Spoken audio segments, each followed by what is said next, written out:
በስመ አብ ወወልድ ወመንፈስ ቅዱስ አሐዱ አምላክ። አመ 30 ለመጋቢት በዛቲ ዕለት ይደለወነ ንግበር በዓለ መልአክ ክቡር ገብርኤል።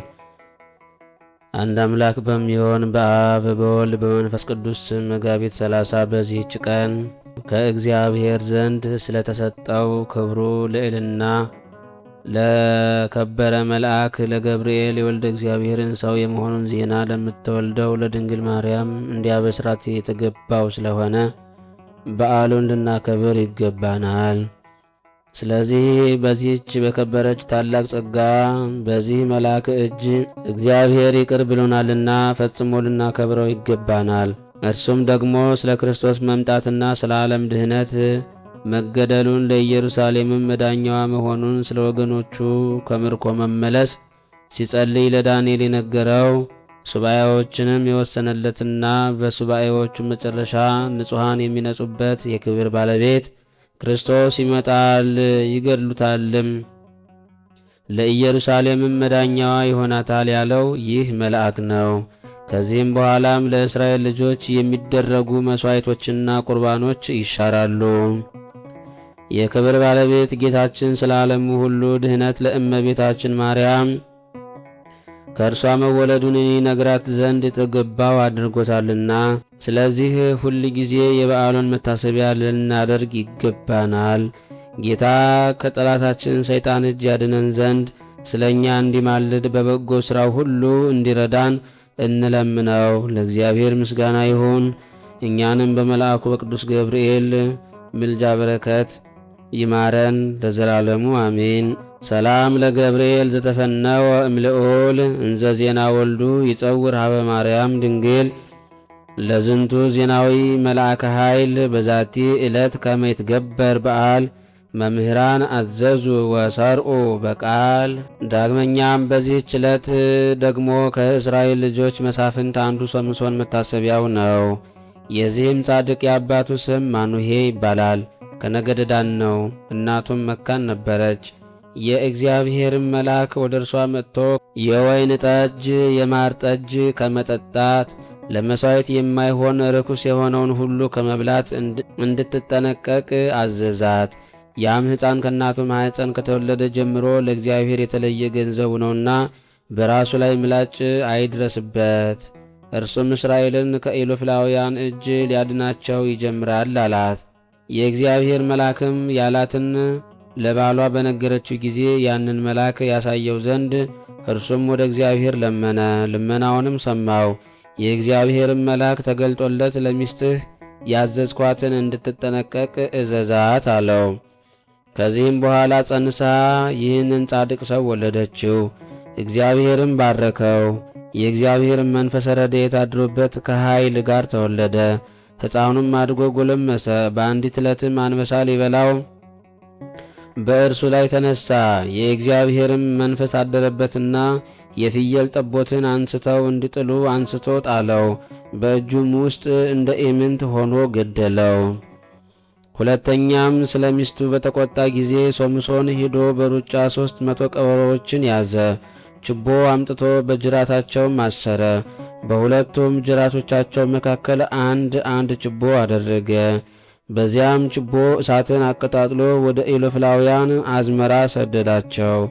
የታጨደውን ክምርና እሸቱን ነዶውንም የዘይቱንና የወይኑንም ቦታዎች አቃጠሉ። ሊጣሉትም በተነሱበት ጊዜ ጭናቸውን ሰበራቸው። ብርቱ ሰልፍም ተደርጎ ብዙ ሰዎችን ገደለ። ወርዶም በዋሻ ውስጥ ተቀመጠ። ስለዚህም ኢሎፍላውያን ወደ ይሁዳ ዘምተው የአህያ መንጋጋ ባለበት ሰፈሩ። የይሁዳም ሰዎች ሁሉ ወደ እኛ ለምን ዘመታችሁ አሏቸው። ኢሎፍላውያንም ሶምሶንን እናስረው ዘንድ እንዳደረገብንም እናደርግበት ዘንድ መጣን አሉ። ከይሁዳም 3000 ሰዎች በኤጣም ወዳለች ዋሻ ወርደው ሶምሶንን ኢሎፍላውያን እንዲገዙን አታውቅምን? በእኛ ለምን እንዲህ አደረግህ አሉት። ሶምሶንም በእናንተ እንዳደረግኩባችሁ እኔም በእነሳቸው እንደዚያው አደረግኩባቸው አላቸው። አስረው ለኢሎፍላውያን ልንሰጥህ መጣን አሉት። ሶምሶንም እናንተ እንዳትገድሉኝ ማሉልኝ፣ ለነሱ አሳልፋችሁ ስጡኝ፣ እናንተ ግን እኔን በጠብ አትገናኙኝ አላቸው። እነሱም አሉለት። በሁለት አዲስ ገመዶች አስረው ከዚያች ዋሻ አወጡት፣ አሳልፈውም ሰጡት። ኢሎፍላውያንም ደነፉ፣ ሊቀበሉትም ሮጡ። የእግዚአብሔርን መንፈስ ረድኤት አደረበት። በክንዱ ያሉ ገመዶች ገለባ እሳት በበላው ጊዜ እንዲያር እረር ኩምትር አሉ። እስራቱንም ከክንዱ ተፈታ። የአህያ መንጋጋ አጥንት በጎዳና ወድቆ አገኘ። እጁን ዝቅ አድርጎ አነሳት፣ በዚያችም 1000 ሰዎችን ገደለባት። ከዚያም በኋላ ውሃን እጅግ ተጠማ፣ ወደ እግዚአብሔርም ጮኸ። ይህንን ታላቅ ድህነት በእኔ በባሪያህ እጅ አደረግህ። አሁን ግን በውሃ ጥም እሞታለሁ፣ በእነዚህም በቈላፋን እጅ እወድቃለሁ አለ። እግዚአብሔርም ከዚያች የአህያ መንጋጋ ውሃን አፈለቀለት። ያንንም ጠጥቶ ነፍሱ ተመለሰች። እስራኤልንም 21 ዓመት አስተዳደራቸው። ከዚህም በኋላ ሶምሶን ከዚያ ተነስቶ ወደ ጋዛ ሄደ። በዚያም ሚስት አግብቶ ተቀመጠ። ለጋዛም ሰዎች ሶምሶን ወደዚህ መጣ ብለው ነገሯቸው። በከተማውም በር መላ ሌሊቱን ሁሉ ከበው ሲጠብቁት አደሩ። ሌሊቱን ሁሉ ስንጠብቀው አድረን ጠዋት እንግደለው አሉ። ሶምሶንም እስከ ሌሊቱ እኩሌታ ተኛ። ከዚያም በኋላ ተነስቶ በከተማው በር ያሉ የመጠበቂያውን ደጃፍ ሁሉንም የመቃን መድረኮች ያዘ። ከሰዎቹ ሁሉ ጋር በትከሻው ተሸክሞ በኬብሮን አንጻር ወዳለ ተራራ አውጥቶ በዚያ ጣላቸው። ከዚህም በኋላ በሶራህ ወንዝ አጠገብ የምትኖር ሴትን ወደደ። ስሟም ደሊላ ነው። እርሷንም አግብቶ በዚያ ተቀመጠ። የኢሎፍሊ ሹማምንትም ወደ እርሷ መጥተው አታልልን፣ ኃይሉ በምን እንደሆነ በምንም እንድንችለውና እናደክመው ዘንድ በምንም እንድናስረው እወቂ፣ እኛ 1000 ሰዎች 1000 ብር እንሰጥሻለን አሏት። ደሊላም ሶምሶንን ኃይልህ ጽኑ መሆኑ በምን እንደሆነ ንገረኝ፣ በምንስ ቢያስሩ ትደክማለህ አለችው። ሶምሶንም 3 ጊዜ ሸነገላት። ደሊላም እወድሻለሁ፣ ልቤም ካንቺ ጋር ነው፣ ለምን ትለኛለህ? እነሆ ስትሸነግለኝ ይህ 3ኛህ ነው። ኃይልህ ጽኑ መሆኑም በምን እንደሆነ አልነገርከኝም አለችው። ከዚህ በኋላ መላ ሌሊቱን በነገር ባደከመችው ጊዜ ልሙት ብሎ እስቲበሳጭ ድረስ ዘበዘበችው። በልቡ ያለውን ሁሉ ነገራት። እኔ ለእግዚአብሔር የስለት ልጅ ነኝና ከእናቴ ማኅፀን ከተወለድኩ ጀምሮ ምላጭ ራሴን አልነካኝም። ጠጉሬን ከተላጨው ኃይሌ ተለይቶኝ እደክማለሁ፣ ከሰውም እንዳንዱ ሆናለሁ አላት። የልቡን ሁሉ እንደገለጠላት ባወቀች ጊዜ በጭኖቿ መካከል አስተኝታ ሲያንቀላፋ ጠጉር ቆራጭ ጠቀሰች። 7ቱንም የራሱን ብርጎች ቆርጣ ጠጉሩን ላጨች። እርሱም ይደክም ጀመር፣ ኃይልም ተነሳው። ኢሎፍላውያንም ይዘው 2 ዓይኖቹን አወጧቸው። ወደ ጋዛም አውርደው በእግር ብረት አሰሩት። በግዞትም ሆኖ እህልን ይፈጭ ነበር። ከዚህም በኋላ የኢሎፍሊ አለቆች ለጣዖቶቻቸው መሥዋዕት ሊሰዉ ተሰበሰቡ። ሕዝቡም ባዩት ጊዜ ጣዖቶቻቸውን አመሰገኑት። አገራችንን ያጠፋት ሬሳዎቻችንንም ያበዛ ጠላታችንን በእጃችን ጣለው አሉ። ከዚህ በኋላ በልተው ጠጥተው ደስ ባላቸው ጊዜ በፊታችን ይጫወት ዘንድ ሶምሶንን ከግዞት ቤት ጥሩት አሉ። ጠርተው አምጥተውም ተዘባበቱበት፣ በ2 ምሰሶች መካከልም አቆሙት።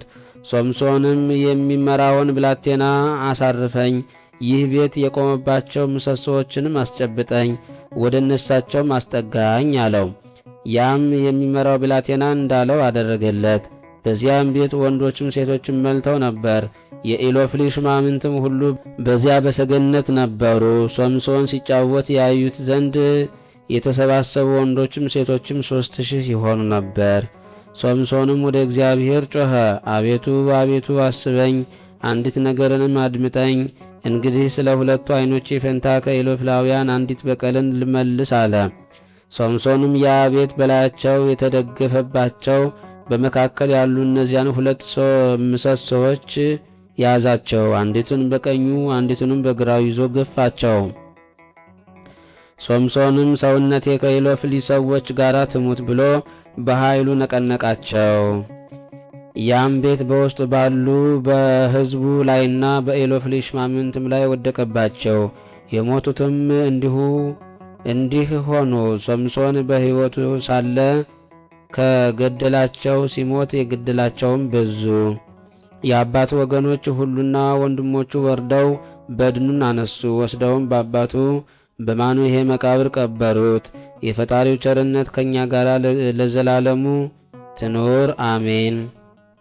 ሰላም ለሶምሶን ናዝራዊ ዘተሰምየ ኢተቀርጸ ስዕርቶ ወኢተላጸየ መፍቅደ ስጋሁ ረከበ በጊዜ ሃለየ እምአፈ አንበሳ ጸቃውአ መዓር ሲሳየ ወእመንሰገ አድግ ካይበ ዘይሰቲ ማየ። በዚህችም ቀን ደግሞ የያዕቆብ ግሙድ የሥጋው ፍልሰት የሆነበት ነው። እነሆ ገድሉን ግን ኅዳር 27 ቀን ጽፈናል። በረከቱ ከእኛ ጋር ለዘላለሙ ትኑር አሜን። በአካል በስም በግብር ሦስት በባህሪ በሥልጣን አንድ በሆነ እግዚአብሔር እርዳታ በመጋቢት ወር የሚነበበው ንባብ ደረሰ፣ ተፈጸመ። ለእግዚአብሔር ምስጋና ይሁን ለዘላለሙ አሜን። በስመ አብ ወወልድ ወመንፈስ ቅዱስ አሐዱ አምላክ። ወርሃ ሚያዝያ ቡሩክ። አንድ አምላክ በሚሆን በአብ በወልድ በመንፈስ ቅዱስ ስም የተባረከ የሚያዝያ ወር ቀኑ 13 ሰዓት ሲሆን ከዚያም ይጨምራል። ሚያዝያ 1 በዚህች ቀን የከበረ አባት አባ ስልዋኖስ አረፈ።